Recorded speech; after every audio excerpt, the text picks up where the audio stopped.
Looks like we're live. Yeah, we are. Salute, salute. All right, hang tight.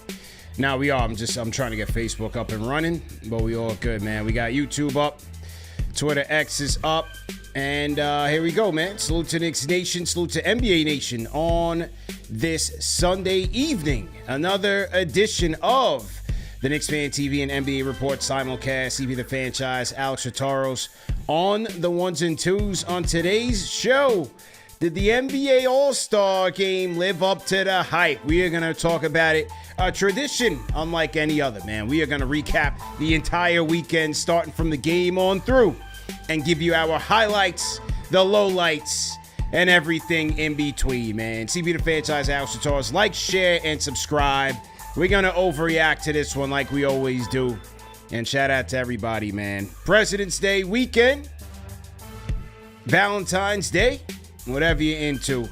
And kids got off of school, so we got a nice little break, man. So we'll do a little all-star. We'll talk about the Knicks weekend and get into it, man. Salute to everybody in the chat. Let's have some fun with it. Let's go. All right, trying to get us up to speed here. I'm trying to power the Facebook up. But anyway, how you feeling, man? What's good, man? How you doing, man? Good, man. Chilling, you know. Yeah. Valentine's Day weekend, so did a little celebration for the missus. Did a brunch today, you know, did a little shopping. Nice. Nice. You know? You try to be different, man. You know, usually Valentine's Day was yesterday, man. Were you into the All-Star Game that much that you didn't take your lady out yesterday, or what was the impetus behind that, man? Well, when you, as you know, having a child, you got to make sure you have right coverage. So we didn't have any coverage. That's right. That's right. Yeah. When you got a youngster, it changes everything. But no, that's good, man. Don't matter. Every day's Valentine's Day. You know what I'm saying? Every day's Valentine's Day, bro. That's what I'm saying, man. Yeah. Why is it got to be stuck to one? I mean, it's a weekend at this point. Right. So Saturday, don't matter if it's Saturday, Sunday. Don't matter. I gotta say it a little low so she don't hear. But anyway, let's get into the game, man. USA Stars wins this thing. The 3-team format. Ant-Man comes away with the MVP. Your thoughts on the game? They were highly competitive, man. I was actually shocked to see how competitive it was. Starting off with Ant's team going against Team World. Yeah, that was fun, man. I was a little skeptical on how this format, I should say, was going to work out, but hey, everyone was competitive. I mean, it was nice that you kept it short so these guys didn't have to, you know, play an entire game and go back and forth and just have guys who were just not engaged. But they did a good job of keeping everybody engaged, man. I was actually thoroughly impressed. What did you think? I thought it was good. I like the format. You know, some people say go back to East-West and all that. Look, I like the format. I thought you had a lot of guys get an opportunity to be showcased. You had, look, I mean, think about it this way. If the world team was at full strength, you had no SGA, no Giannis, and you had Luka and Jokic on load management. Had all those guys been playing with Wemby ready to kill everybody like he always does. And that's what I love about him. Very different. His competitive edge is what's going to make him one of the faces of the league. I don't know if it's going to be one guy, whatever the case, but yo, they would have won this thing probably going away had they had all those guys healthy and playing. You know what I mean? CP saying Team World was stacked. Team World was stacked. You know, Team USA caught a light night because these guys weren't healthy. Hey, man, that's interesting. You know, I'm not gonna honestly, the way Kawhi played in that third game, I was like, damn, turn it back the clock, man. I mean, look, you had the first game finishing in double OT. I mean, I'm sorry, finishing OT, right? First time. The second game, you had back and forth, Ant-Man cooking the final five for USA Stars, and then Scotty Barnes getting that final three. And then you had, no, I'm sorry, Ant-Man and Scotty Barnes are on the same team. I'm sorry, but you had Ant-Man charging. No, sorry, it was De'Aaron Fox. De'Aaron Fox won that game for USA Stripes. It was Scotty Barnes that won that other game in overtime, the first game in overtime. Yeah, then against World. Right. Then you had the third game where Kawhi Leonard starts going crazy in front of his hometown. You know, Steve Ballmer's going crazy. And I thought that was great, especially when you had in the backdrop of the whole Aspire controversy and all the hidden money under the table. It's Kawhi Leonard's the story, and he goes crazy in his home gym. So I thought that was cool to see. and then he starts cooking. And then look, fourth game was a little bit lopsided. We're going to talk about that and go deeper into why. But you finished with, you had Wemby set a tone, as Ant-Man said, the MVP. You finished with Ant-Man finishing it and getting the MVP. So you had two of your like rising stars, post LeBron, Curry, KD era, two of the guys who you're going to figure are going to factor in to leading the league going forward, making a statement here in this game. Overall, I thought it was a good game, man. You had three great games and one blowout. It is what it is. I liked it, man. I was entertained with this one. I was entertained as well. And to even add on to that team where you got Wemby, you got Ant-Man. Look, for all the people who were watching in like early 2010s and whatnot, you got to watch Kawhi turn back the clock. You got LeBron. You talk about KD, who's making some shots, man. I mean, if you really are that generation, so like talking to us, man, watching those guys grow up and watching them like compete, win championships, stuff like that, how can you not be entertained saying, all right, is it going to be the young guys? Is it going to be the older guys, like the elder statesmen who for the league that's going to win this title? Yeah. I thought it was entertaining, man. And for the fact, look, Kawhi turning back the way that he did really brought, like, I don't know for you, but like some nostalgia, like how he was playing, like not really with the Spurs because he was closer to a role player than a full on, like, superstar as he was with Toronto. But Yeah. Toronto Kawhi was like in full effect, man. Yeah, That's he was what I great. saw. And for that, I'm like, you got everything that you want in this All-Star game. You got the older guys showing that they still got it. You got the young guys, USA born, Anthony Edwards showing that he has it. And then you got Wemby, who's an up-and-coming star in this league, too, showing that he could be, the face of the league as well. So on all fronts, it was a win for the NBA outside of that last game, man.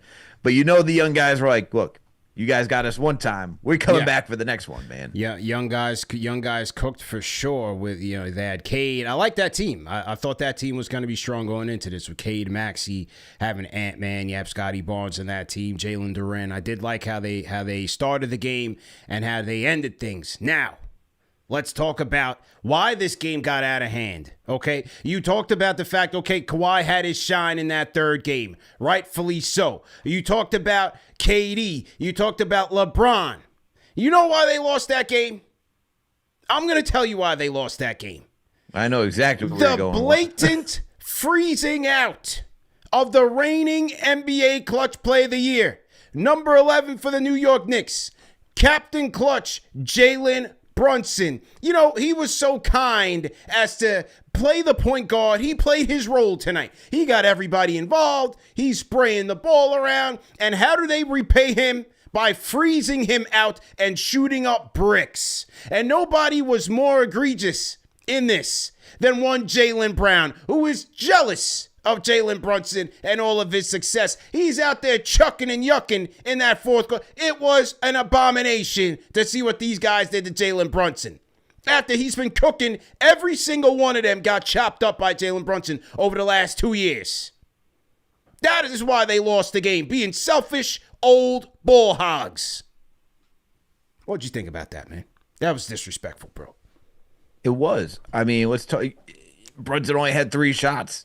10 shots. By the way, came from the guy who was like the coldest of the night, Jalen Brown. Yeah. Oh my Like, God. what? He was icing him heavy, bro. It was ridiculous. It was ridiculous. Dude, the back iron clanks for the midi fadeaways. I'm like, come on, man. Like, I get that it's the All-Star, but good Lord, can you pass the rock for a second? Can you please let somebody else shoot for a second? And then by that point, he shot them out of the game. Now it's like, all right, now everybody's got to try to make up for lost time over here. 10 shots?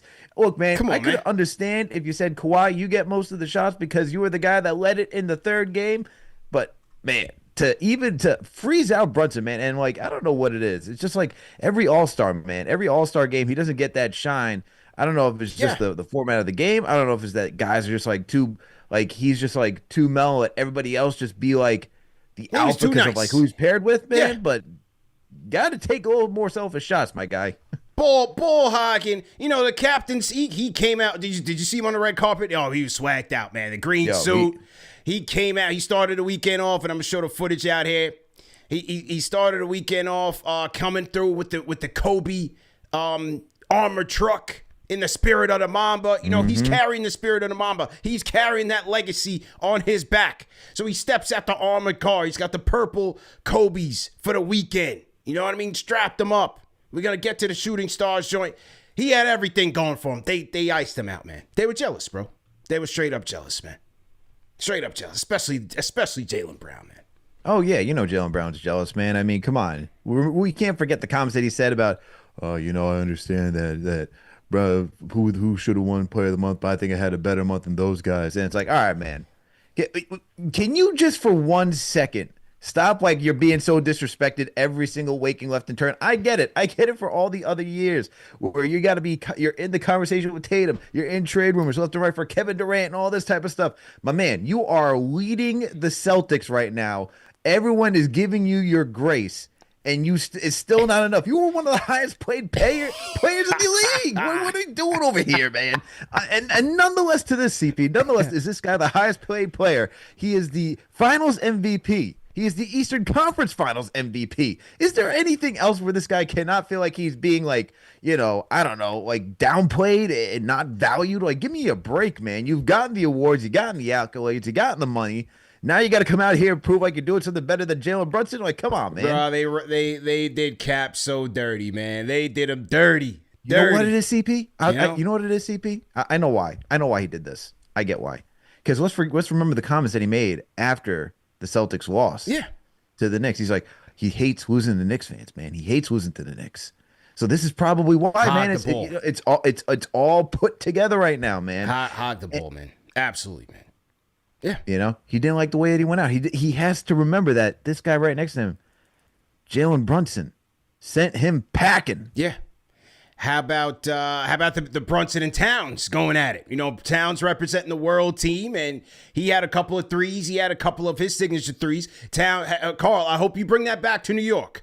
Bring all that downtown splashiness back to New York. We need that for the stretch run here, starting Thursday when the Knicks take on the Detroit Pistons. But then you got to see the two of those guys go at it, and Cap scoring on him, and then a couple of games where Carl wasn't at his best defensively, and the reactions on Twitter was crazy. I don't even care, man, about the reaction for talent. Like, we're talking about they were defense during an all-star They game. were It's like, killing come on, man. Crazy. Really? Really?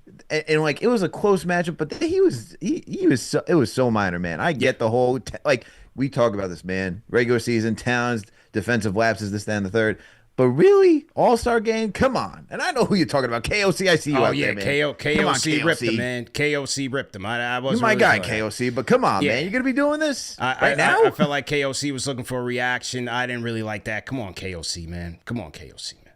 But, you say you want to see Towns drill some of those threes, those bombs away. Yeah. Will Mike Brown allow it is the big question. We'll have to see, man. But he looked good out there. He was out. I'm showing the highlights here. Him and JB going 1-on-1 against him, and drawing the goaltend. And then on the other end, Cap was guarding him, but they didn't pass it to Town. So it is what it is. But looked like Carl had a good time for Team World. And like I said, man, Wemby set a good tone for them. Wemby made it fun. I like Wemby's competitive. He was tight when they lost that first game. Did you see him? Oh, hell yeah, man. He was pissed. Pissed. Yeah. Wemby was pissed when they lost that first game. But that's what you want to see in this type of game. I thought the game was really good for what it was.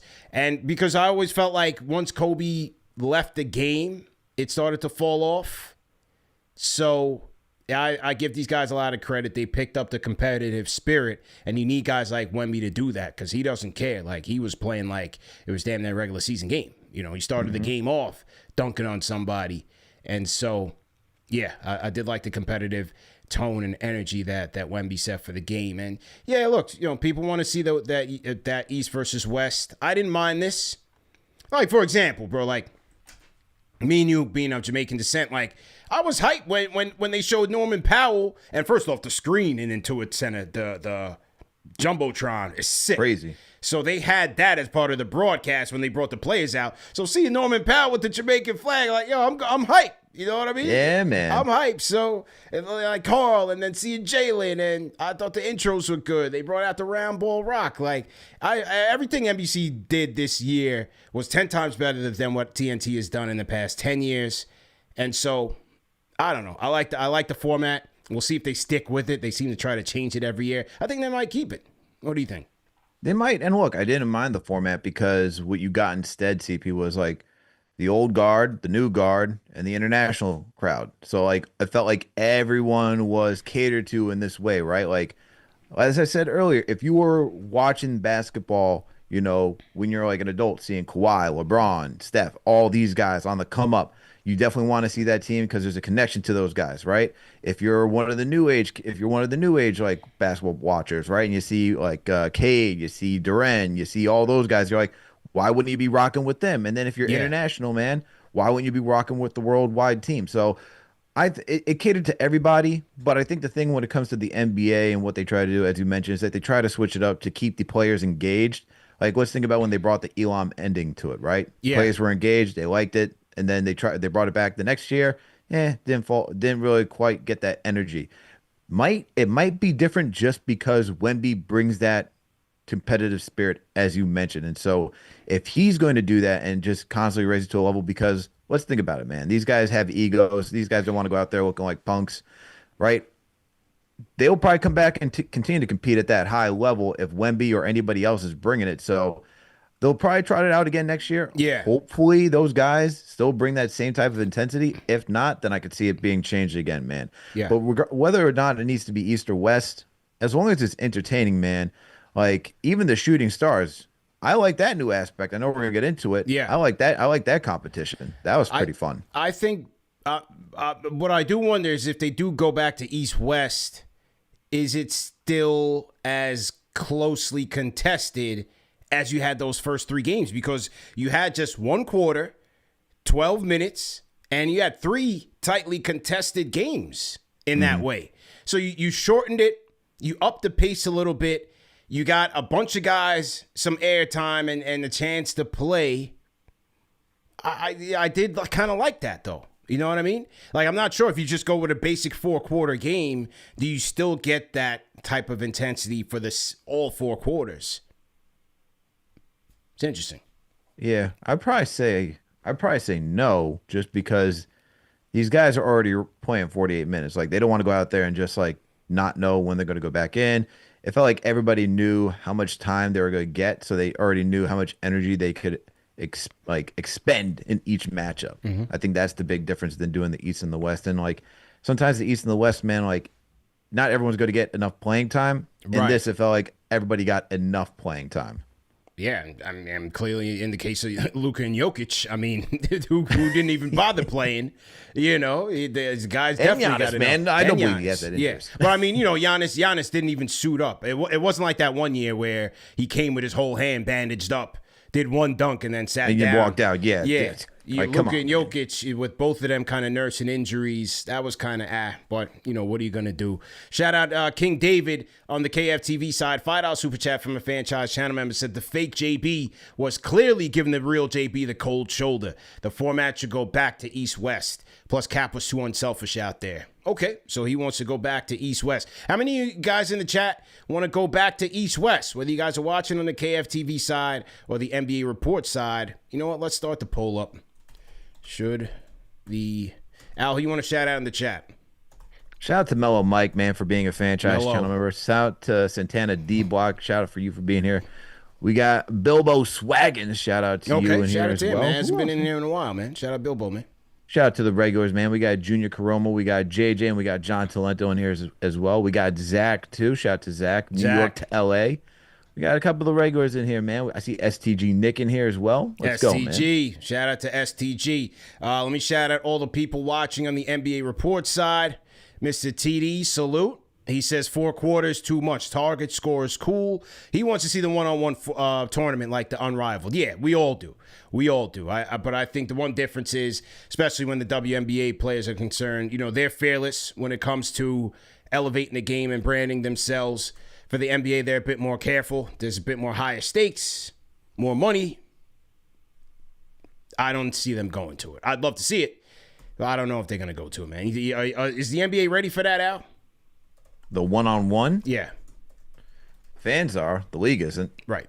I think it's because the NBA is established, man. It's right now. It's maintaining, right? The WNBA is growing, Yeah. so they're going to do everything to try and grow the sport. NBA is just trying to maintain viewers, which is why they'll tweak the All-Star game. They'll add the in-season tournament. They'll add the play-in tournament. They'll add all these other things, man. Still think there's more work to be done for the league, but they're not looking to do anything too crazy. And I also think, man, when it comes to the one-on-one tournament. I think guys I think some of these players are worried about getting embarrassed out there. Yeah, they don't want to get showed up. They definitely don't want to get embarrassed out there. That's another thing I agree with you, for sure. Chris P on the KFTV side says East versus West ran out of steam. Said it was a joke basketball. Hey, it's interesting. Like I said, I think I do like the shorter games, rotating teams.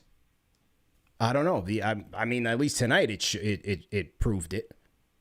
Would you want one more world team in there? I don't. Yeah, but if you do have that, how many more guys? My guy OG should have been there. He's hurt, but he should have been there. You know what I'm saying? Yeah, I know. There's like a certain amount of players that you gotta invite, man. You can't bring everybody. So it makes it so selective. That's what makes it all-star. But I'm wondering if you're able to squeeze another world team, maybe even get 4 teams, shorten even more. Do you even make it even more competitive? Maybe you get 4 rounds, 4 round robins, and then you get a finals. Yeah. Like, think about it. Like, who else would you have put on that world team that didn't make the all-star team at all? Marketing? You put marketing on there. Donovan Mitchell wanted to rep Panama. He wanted to go to the world team. He wanted to rep Panama. You have the Thompson twins. You put a Sora and a man in there. Repping JA, I mean, if we're going team, I'm just saying, if you're trying to go USA versus world. Dylan Brooks. Oh, they needed Dylan the villain in there. Yeah, you put Dylan the villain in there. Hey, yeah, you could have extended it. Yeah. That's a good one. Yeah. You want to talk about bringing up the competition. Yeah. You could have put the villain in there. Absolutely. Hey, him and Wemby. Yeah. Yeah, you could have put the villain in there. And also, shout out to the NBA, man, because sometimes, like, I know we clown Adam Silver for doing things or doing whack of things, but first matchup being Chet and Wemby, he knew what he was doing in that one. Right. So, it could be interesting. Could be interesting, man. $20 super chat. I'm looking at both chats. I'm managing both chats, NBA Reporter and Knicks Fan TV. Salute to everybody watching tonight. We got a good crowd here tonight. El Dantastico franchise channel member, $20 super chat, says, I had an idea to have the NBA Cup Finals on All-Star Friday and keep the All-Star game on Sunday. Your thoughts? I don't know. NBA Cup Finals on Saturday. And I like the NBA Cup being its own thing. They're two separate things, man. You want to keep now you're inviting guys. Yeah, now you're inviting guys to compete at a high level event during the same weekend where it's supposed to be, kind of like a relaxing, really just growing the league, just doing your volunteer work while you're down there. Yeah. I don't think that's a good mix of both those things. They should both be separate. Have the cup be its own thing. Have All-Star be its own thing. I don't think those things should overlap, man. Shout out to STG Nick on the Discord. STG Nick talked about the 5 p.m. start. A lot of people talk about the 5 p.m. start. Yeah, some people didn't even know it was starting at 5 p.m. Now the whole purpose was that they, Olympics. Hey, we're talking about money, big money talk here, right? So the Olympics, even though it's on tape delay, Olympics is still gonna get that respect and the coverage. So they bumped it up to 5 on both nights, Saturday night and then tonight. So this was from Noah Dalzell, does a great job covering the Celtics. This was her picture from 10 minutes prior to the game and saying that the place was pretty empty. You had an issue where people were complaining that the prices was crazy, that the secondary market, they scooped up a lot of tickets. Nosebleeds was going for $900. Then you had somebody else on Twitter was complaining, saying this is how the All-Star game always is because the corporations get a bundle of tickets. They give it away to the people. But most of those people, they're out partying, hanging out, couldn't care less about the game. So they may show up halfway through it or may not show up at all. So at the end of the day, it's kind of almost like the Super Bowl where it's like the fan is kind of like the last person that really gets to benefit from this. Everybody else is kind of like the corporate sponsors take care of money, the big money people, the people who can afford it. Mm-hmm. And then like, the common man kind of gets left out. And I would say to that, like, it sucks because that's where you get the most engagement, right? The fans, like people going up, seeing their favorite player. If you're, let's say, if you're a transplant, let's say you're like somebody like me, man, like you don't live in the area, but you now, this is like your chance to see all the stars in one spot. Your team being represented as well. You should have the capability to be able to afford a ticket, go watch them play and go through the bells and whistles of what All-Star Weekend is, man. Whether it be taking photos, going to the events, going to the stations. Shout out to Combo. He's out there. You see, Combo's like out they there. got the hoop. You see the hoops are set up, so people are engaging like basketball shot tournaments like that. Something like that you see at NBA Con, man. I know it was only 1 year, but NBA Con was the exact same thing, where you just bring everybody together and you just have the fans dive into that NBA culture to another degree, and then get to market it, right? You get your Mitchell and Ness, you get the artwork there, so many things, and Yeah. it should be for the fans to enjoy that experience and take the kids so that way they can grow up and be like, oh, they finally get their chance to see their favorite player, their favorite teams being represented, man, and make them feel even more bonded to that team that they're rooting for, or even that player. And it just sucks that you don't give these opportunities. And but to the big corporations, what they're thinking is like, hey, it's good. Keep them home. They get to see our advertisement on TV. Viewership. See Jake Probably from what they're State Farm, thinking. you're not here, Yeah. but Jake from State Farm's here. Get your insurance. Yeah, You know? exactly. You still need insurance out there. Hey, you want to go look at some Ruffles chips, Yeah, man? that's it. That's probably how they're thinking about it too, man. They can't be it here. They'll watch it on TV if they really want to watch it. Yeah.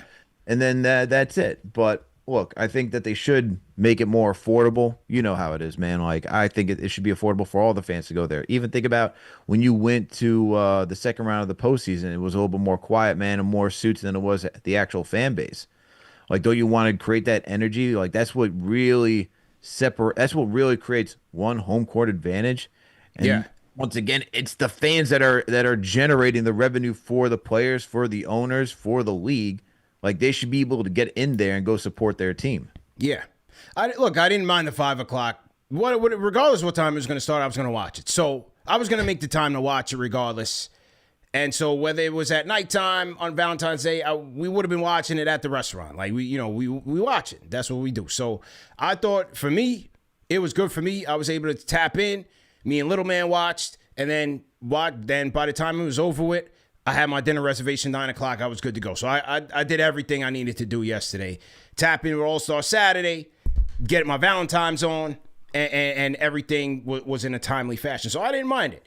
Now, for the people out west, a 2 p.m. start in L.A., where you got traffic and it's just L.A., that's a little tricky. You're not going to get that many people out there, for an All-Star game event, especially out there in L.A. Again, when everybody's going to the brunches, they're going to the parties, they're going to this, that, and the third. I thought that could have been a little bit tricky, especially if you're going to do Sunday. Like, if you're going to do Saturday, All-Star Saturday at 5 o'clock, then Sunday you got to try to do it later. You got to do it later. You got to do it later. So I thought that was interesting. How about the coverage, NBA, man? I mean, NBC. I thought they were great this weekend. I thought they did a really good job, CP. Instead of getting like the TNT crew where Chuck, Shaq, and, and Kenny just like, ishing all over the joint and making it about themselves. It was nice to hear some analysis, some enthusiasm. Reggie, of course, going over the top as always. Yeah. But well, you selling hey, the at least game, I kind of enjoyed that. Like Reggie was like doing his job. He was getting paid. He got his money's worth. They got their money's yeah, worth. man. And look, you gotta promote the game, and this is the whole thing with All-Star Weekend. It's like, if you keep talking negatively about a product, right? Or you just have like ambassadors continue to talk negatively about a product, whether or not you're actively listening, it will start to seep in and you'll kind of be mesmerized, being like, "Oh, let me complain about this because these Yeah, guys complain about it." So it's cool to complain about it. They're complaining about it. Let me complain about it. But if you start to hype it up every single time, people will start to buy in and start to see the hype. And look, even for the skills competition, 3 point, like all that stuff, like they were doing a good job trying to sell it, man. they You could were. always say you could always say you were engaged. I was engaged with Dame being out there for a 3 point. I'm like, hey, It's how's this great. guy going to perform after coming back from an Achilles injury? You know, is he gonna be Yeah. able to jump and get the height that he needs in order to get a shot up? But I thought they did a really good job breaking it down. I thought they did a good job engaging with the players as well. Nothing crazy where you're just like, all right, man, why are we asking this? So I thought they did an excellent job breaking down, doing the entire coverage. But I said it last year when we did this recap show last year. I said NBC is watching this circus on TNT right now, and they're gonna do the complete opposite. Complete opposite. You didn't have to miss the beast with the challenge. See, this is the problem with these things, man. The problem is a lot of times you get the suits in the corporations at the TNT level and NBA level. You know, they get the NBAs and all of that, and like they think that like they know everything that's like hip with the culture and this, that, and the third, and they go overboard. And they think this is cool, this is cool, this is cool, and that's not really what the audience wants. And so they went crazy last year. The best part about this All-Star game was that there was no Kevin Hart wedged into this thing. Oh my God, I Squealing forgot about all that over whole. the place. I forgot about that entire It was experience. That was horrible. awful. It was horrible. Like, look no further at what, I don't know if you saw the FIFA, the draw. That Yes. was that type of thing where they were so desperate to market that thing, the whole World Cup, to a mainstream audience that we got to get Kevin Hart, we got to get this person, we got to go into the audience. It was horrible, horrible, right? So I knew NBC was going to go the complete opposite way. I thought Melo, Vince, I mean, I don't think anybody took him more serious than Vince. You know, he's breaking down the science of the dunk contest. He's out there rising stars, coaching the kids up. T-Mac was taking it serious. I thought Melo was great. I thought Jamal Crawford was great. And Reggie, you know, as over the top as he can be, for an executive, that's what you want in terms of him, you know, pitching the sport. There was no I don't think they had any concert during the All-Star. Saturday they had Ludacris and you couldn't even hear him. That was a disaster. But I don't think they did any concert between the games. No, thank God. Because last year, all of that overtook the game. So even if it was competitive, you missed it all because there was so much breaks. We got to salute TNT. Goodbye, TNT. Okay, we got the game. All right, now we got to bring out 2 Chainz in a concert. Like, the whole game got lost with just all the fluff and ridiculousness. It was terrible. So I thought NBC did great. And we saluted guys who are still around. They're just on ESPN. That's right. That's right. Like, what do we to even think about that, man? Like the over the top and like what we were saying goodbye to. It's not even gone. It's still here. But no, I agree. I forgot about the whole Kevin Hart thing, man. That was an abomination. It was brutal. It was The brutal. jokes, the awkward jokes. Brutal. It was like, man, It's brutal. talk about really forcing it. You could tell, like, was there even anything really planned? It felt like that they just put it all together last second. But that's what I mean. Yeah. You don't need him to just, like a lot of these suits, they just want to wedge Kevin Hart in there, throw him in there and just say something funny. He's not funny, first and foremost. There's nothing against him. I think as a hustler, he's fantastic. I think he lays out a blueprint that we can all follow. But you just don't, there's certain platforms you just don't need him on. This is one of them. You know what I'm saying? Well, yeah, for sure. And look, they did everything you were talking about, honoring the game, celebrating the game. It was all about that. Even the breaks between dunk, 3-point, shooting stars. Like there was nothing that you're like, nothing was so out of the blue where it overtook the entire weekend. Yeah.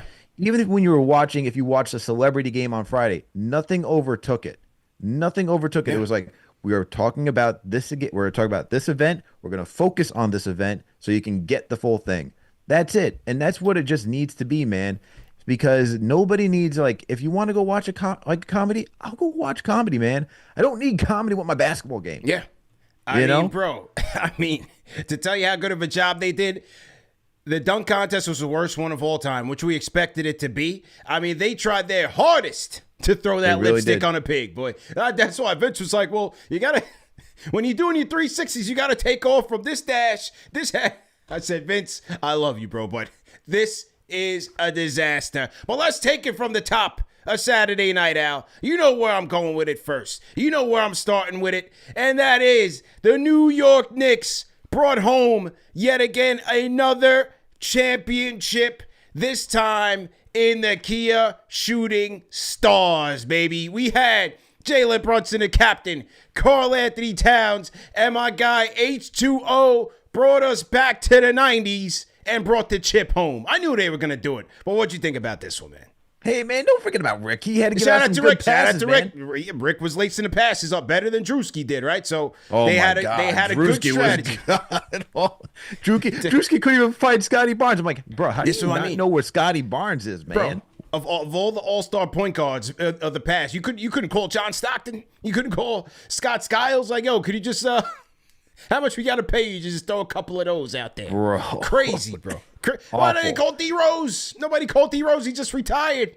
Crazy, bro. But anyway, go ahead, man. On these Knicks, won the championship. Talk about it. Excellent shooting performance, man. I mean, first off, you're like, all right, I forget who was it. It was Drewski's team that put up 16 points. I was like, all right, man, what's the top score going to be? 20? Knicks come out, win that thing, even though the last one 36. Easy. I'm like, okay, this is the bar that they're setting. And then when you see, what was it? Team Duke, right? Bro, Corey McGetty was killing him.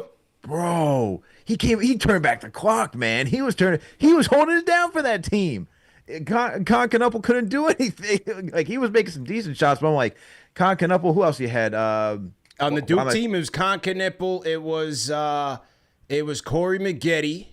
Corey McGetty. No, who was? Why am I blanking on Jalen Johnson? Jalen Johnson. Yes. Jalen Johnson was on that team. Yes. Yep. Like, between those guys, the two young guys were being carried. And then you get the Knicks to finish it all up, man. And they're like, were they going to get 30-something points? No. They said, hold on one second. Let me get 47. I was like, damn, they even topped that. But out of all the things, CP, not only the brilliant shooting performance by Cat, who was critical for that deep three to really help them win that one. I know Brunson got like the chef's kiss to like seal the deal, but like, hey, Cat was really putting up some beautiful shots, man, down there to help them win. Allen Houston. My God, man. brought us back, man. I saw that jumper. I was like, he hasn't lost anything, man. That man, you could see he's constantly in the gym. That jumper is still smooth, silky smooth, man. I just thought about it at the time, just like, it just took me back. Just took me back to the late 90s, early 2000s, man, watching him play. I said, forget Jalen, forget Cat. We watch them shoot jumpers every single day. I said, give it to Allen Houston. We got to take it back to the 90s, man. Where Allen was hitting the mid-range, it took me back to Indiana. It took me back to Knicks Heat. I'm like, yo, H2O, you got to take us home, man. We trailing right now. Give the ball to H2O, man. The deep threes wasn't hitting, but the mid-range, he was hitting them from the mid-range to keep us alive, man. Houston kept us alive, man. It was beautiful, bro. Took me back to the 90s, man.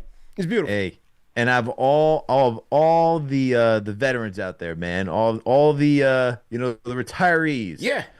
It could have been worse, man. It could have been like Harper Sr., where he missed the layup. Oh yeah, Ron Sr., yeah. I was he was looking crazy. I was like, said, damn, Ron, man, you're missing on, layups man. now. What you doing, Star? What you doing? Doesn't make sense where you miss a layup and then hit the baseline corner. I knew, right, which I knew he was going to do. I was like, watch, he's going to splash his corner three, and he sure did. So yeah, that was funny. But again, just looking at the field, I said, nah, there's no way these guys are going to lose it. So it was good to see them win it. Looked like they had a good time. And like I said, H2O just brought us all back. And overall, that competition, keep that instead of the skills competition. Yeah, I like that competition, man. I thought that was stars. way better. Yeah. Shooting stars. And you know what? It was a good blend of this. I know, like, it wasn't like the full on skills where you're running up and down the court and doing all the things, layups, but it was a good blend of that, even with the early layup and the 3-point competition. It was a really good blend, and I like that. I mean, especially with the trajectory of this league, where shooting is just starting to take over. Why not incorporate more shooting, 3-point shooting, and then shooting from all over the court, man, as they had for the Shooting Stars competition. I loved every moment of it, man.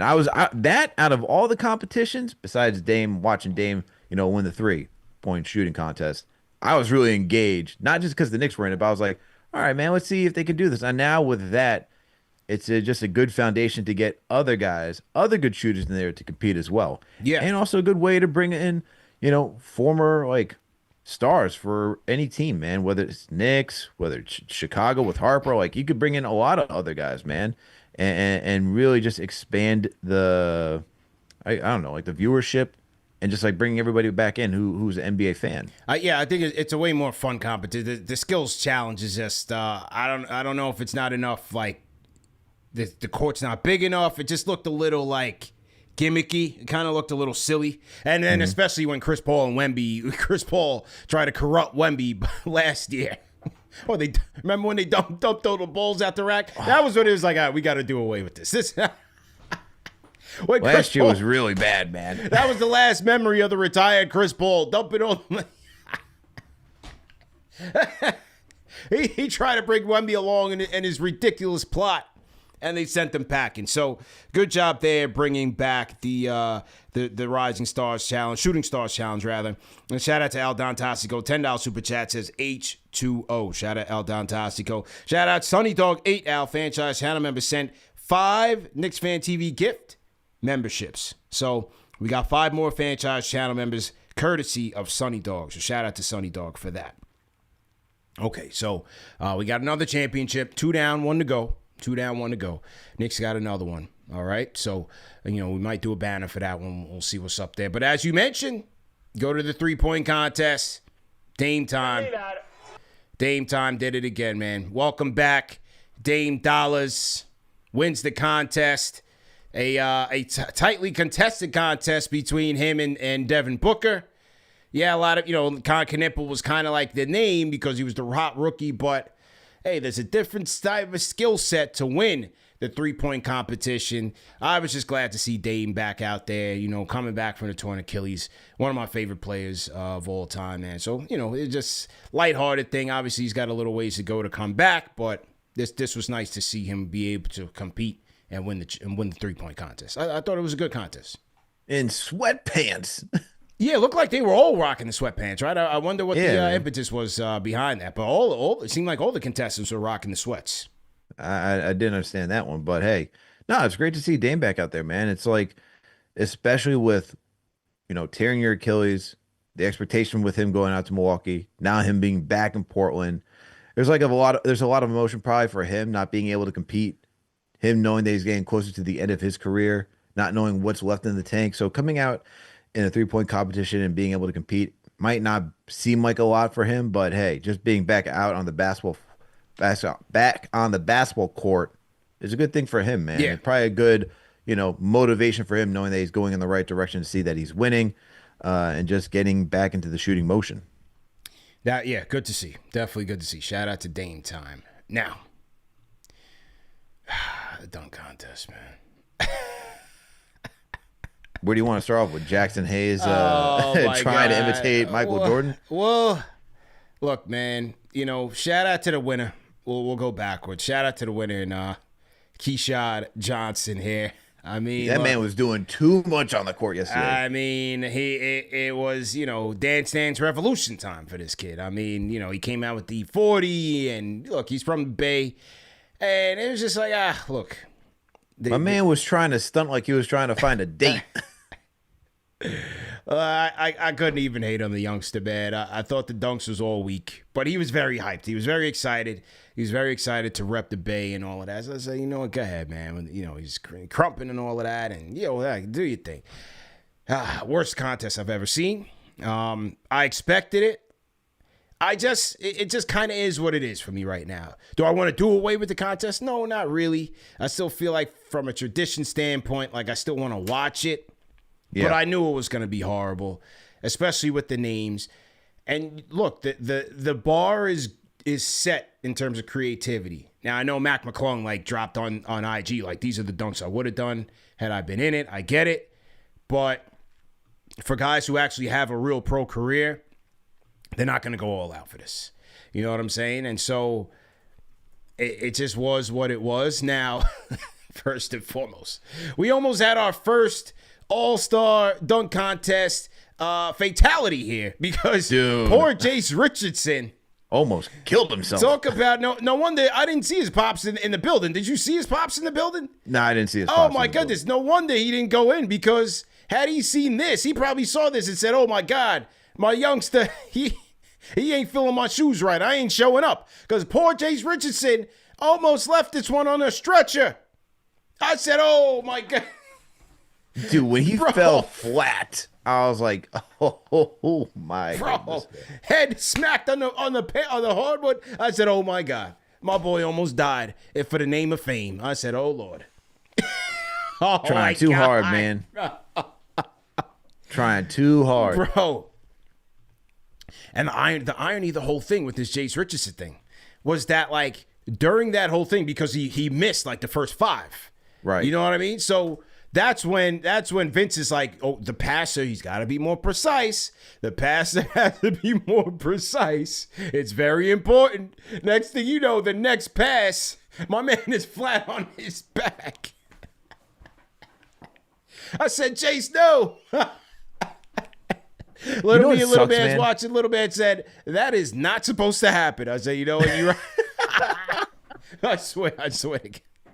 He goes, that is not supposed to happen. I said, you're right, son. That is not supposed to happen. You know, CP, this is why, like, I feel like the dunk competition could have been good because obviously peak was Zach LaVine versus Aaron Gordon. Yeah, peak. That was like peak. Yeah. Peak. Creativity was on 10,000 for that one.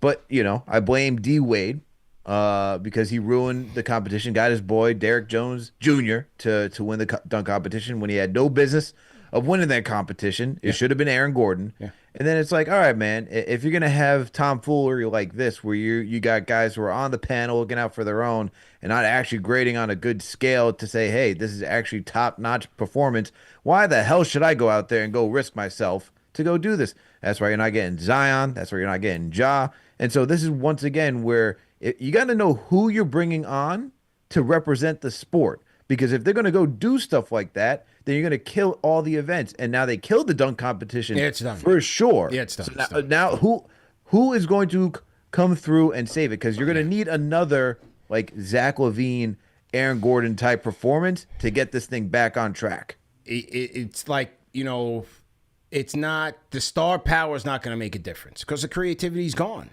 And those guys are not gonna be doing the Mac McClung 450 flips. Like I said, they gotta still go back and play games. They're trying to win a championship. You know what I mean? Like Mac McClung, no offense to him, like this is his championship.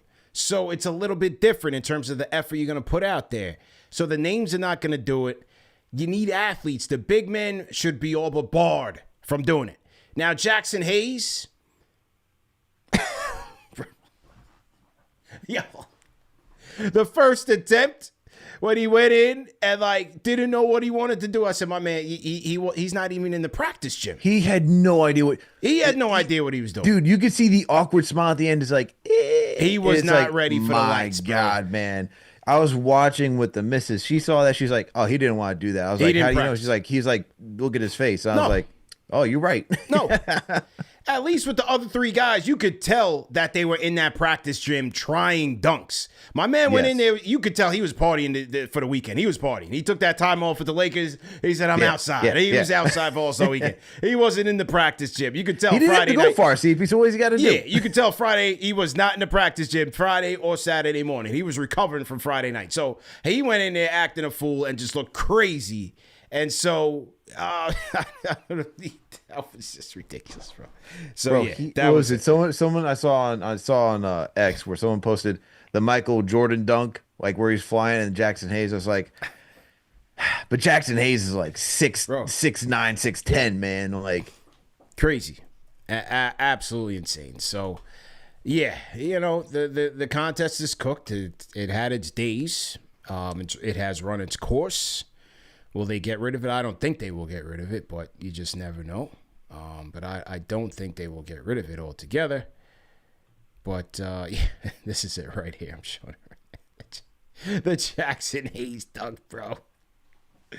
Look at this guy, man. That was the first dunk. I said, bro, wait, what? So bad, man. Oh, man, that was so bad. It was so bad. So... You know, look, I thought Carter Bryant was good.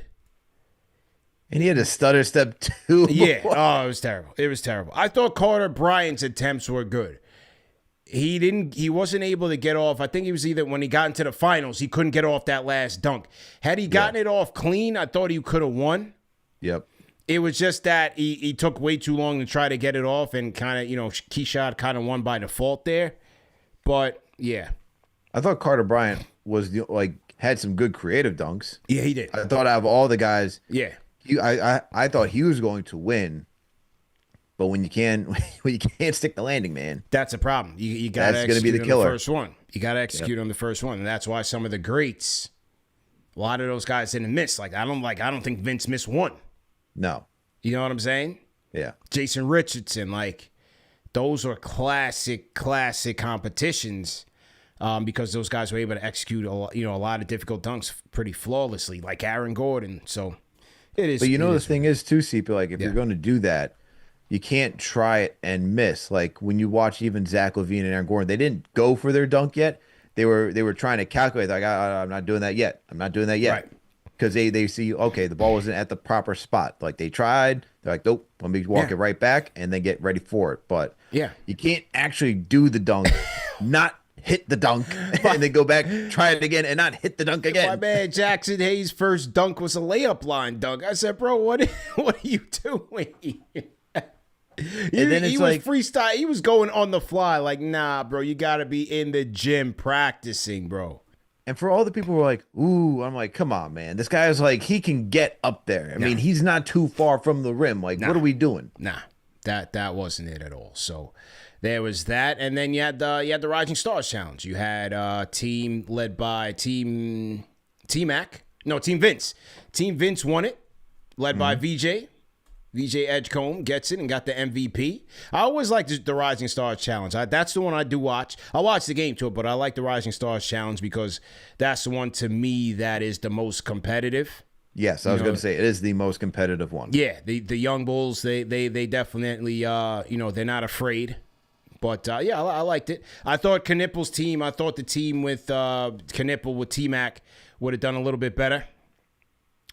Melo's team was pretty good. I like that they had what's his name, Castle. They had Castle on there. They had Reed Shepard. I thought Melo's team was going to win it. A lot of people favored Melo's team, but Edgecombe started to percolate in the second game and beyond, and then he cooked.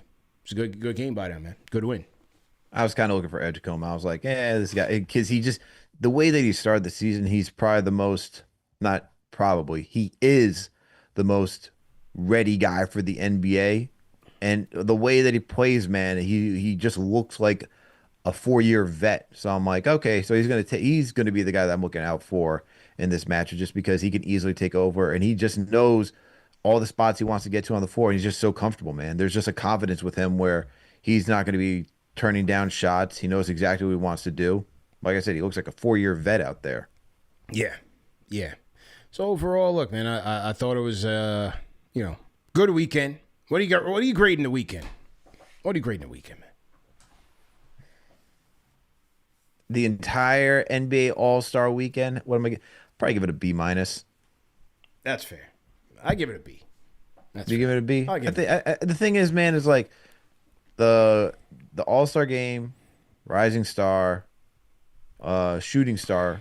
Those were the top 3 for me. Yeah. I think everything else really needs a lot of work. The dunk competition, I feel like, holds a lot of weight just because even if you're not really a big basketball fan, just watching athleticism is still a marvel. Like, you could tune into the Winter Olympics.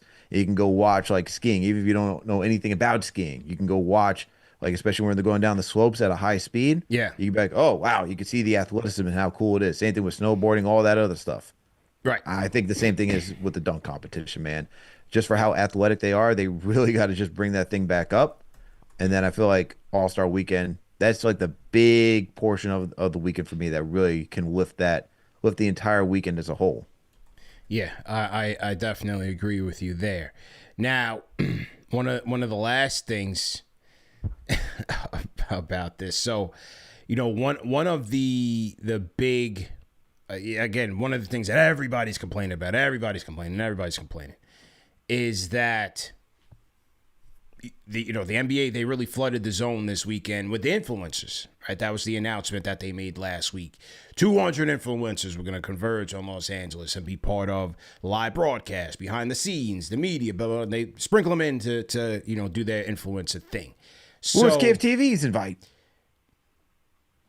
listen, we're not a sideshow, man. We're a serious show. Oh, I It's see where you're different, going. right? Okay, Like okay. we don't do that's for the younger generation. I see It's where you're nothing going against with it. this now. Okay. We're not doing the jump rope over like the garbage can. You know what I'm saying? Like we're serious. We're serious. We talk serious basketball here. So, but again, a lot of legacy media. You saw kind of the reactions on social over the course of the weekend, taking shots. A lot of legacy media were not happy with the fact that they had to share these media scrums with influencers because the questions are different. Like I said, the influencers are doing different things in the legacy media. They're trying to do their job for their respective publications that they cover. So, I've already had kind of this experience. We've had guys in legacy media that have caught what I call the KFTV flu. Where they go delirious, they go a little bit crazy, they go stir crazy here with what KFTV's doing. Because they're hating crazy. So this was an exchange here from Steph Bondy, who talked about the fact that he's at media day, and an influencer put on a Josh Hart jersey, asked for a picture. Another influencer went around asking about Phillip Rivers. Another influencer wanted to know about Christmas gifts. So he talked about that experience, and it was in response to someone else's experience at All-Star, basically saying that for Media Day for like 30 minutes, multiple influencers were asking Devin Booker about his aura. So now, sports business reporter Darren Ravel, he claps back at Bondy, like, yo, you hating on the younger generation, you hating on the influencers, and then Bondy claps back at him, you're a grifter, all of this. So, I think it's interesting. You know who else came out about that? Chris Mannix talked about that. He came out like, oh, somebody's asking for pictures and somebody's asking for a shout out. That's not appropriate. And so you have this clash between new media and legacy media, and it's continuing. It's continuing. The media shift is happening, and it's becoming more rapid fire. And now, again, like I always say, the creators have the mic. Now you have that influx of influencers here to cover the game, and so legacy media is taking umbrage with it. So I pretty much came out there this morning saying, look, there's a path for everybody. You know what I'm saying? I didn't think Bondy was right in taking shots at the influencers because, look, we have to understand, Generation Z, Generation Alpha, they consume the game totally differently than me and you. Number one, they barely watch the games. They're getting their news from social media. 50% of them are getting their news from social media. Yep. The league's job is to grow the sport. Casual fans is their entryway to grow the sport, the younger audience. So you can't knock the league for throwing 200 influencers out there to help them grow the sport. It's a lane for everybody, bro. You know what I'm saying? There's a lane for everybody, but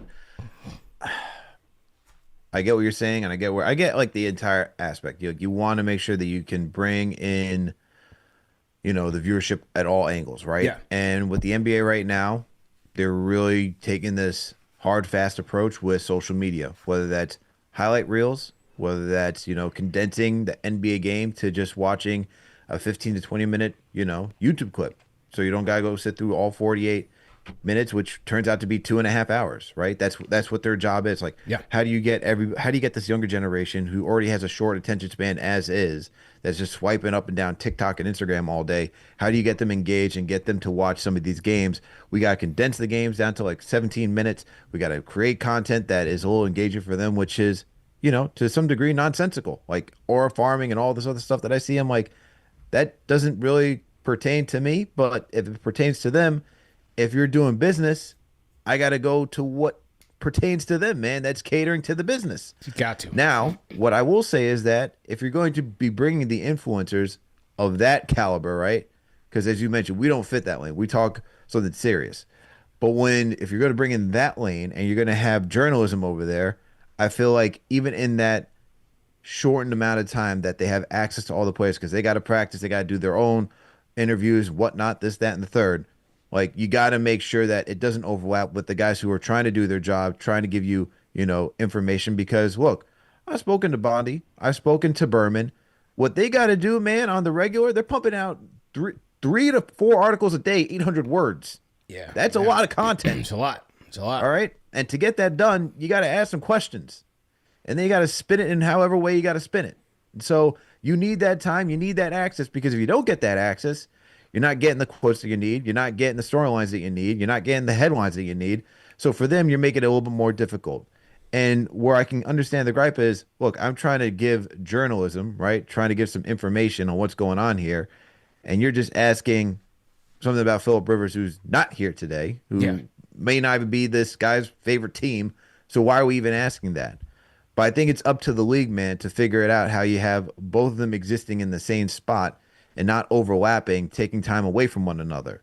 So like even if it's like a period, like say, hey, you get like, I'm not saying it has to be this amount a lot of time, right? But let's say, hey, for all the reporters, you get 30 minutes here. For all the social media influencers, Right. you get 30 minutes here. Separated so they're not overlapping. So that way you're not like no one's competing for like one player's like attention span. There we go. Yeah, well said, man. Shout out to our guy Larry Medina. Al, he's in the KFTV chat right now. Shout out to Larry, man. He represents KFTV very well out there on the West Coast. So we just checking out his content, man. He met a couple of NBA legends out there. Shout out to Larry, man. I'm showing a picture of him with white chocolate Jason Williams. He said as soon as he saw his Knicks game, he started hating. So he started hating, but shout out to Larry, man. He's repping. He's got his KFTV snap, man. It's a fly Knicks sweater, Black History Month sweater. Shout out to Larry, man. I think he had dinner with Sean Marion. Larry, did you have dinner with Sean Marion or Jason Williams? Who'd you have dinner with? Who'd you have dinner with? Salute to Larry Medina in the chat. There he is with the Matrix. Look at him, man. Shout out to the Matrix, man. Nice. Yeah, Matrix getting grayed out. Matrix getting grayed out, man. Salute. It's a nice Knicks cardigan you got there. Larry. Yeah, that's fly. That's definitely fly. So yeah, shout out to him. Okay. Who else we got here? Who else we got? Oh, shout out to our guy Jason Woke, man. Happy birthday to our guy Jason Woke. Today's his birthday. Shout out to our guy, man. So happy birthday to Jason, man. Yeah, he's also out there on the West Coast. So yeah, man, shout out to our guys. Salute to the replay gang. Whether you guys are watching on the NBA Report, you watching on Knicks Fan TV. Shout out to everybody for watching. Got a couple more days to go until the season's back up, and hey, we're starting right back to it. Knicks versus Detroit, so we'll get back on our KFTV vibes probably on Tuesday or so. We'll start previewing that, talk about what we want to see for the rest of the regular season, because hey, before you know it, I mean, we halfway through February, and March is coming. And then before you know it, it's back to money time. So we here, man. After this weekend, there's only one more weekend in February. We here. January takes a year to get through. February takes like 2 days. Yeah, it's go time. It's definitely go time. So, salute to all of our franchise channel members once again. Hit the like button, hit the share button, subscribe to the channel. Remember that we are available on all audio podcast formats, whether you want to listen to Knicks Fan TV or the NBA Report. Just search for it on Apple Podcasts, Spotify, any podcast platform that you want. We are there. So make sure you tap in and support us there. Al, great show. All the mods, great show.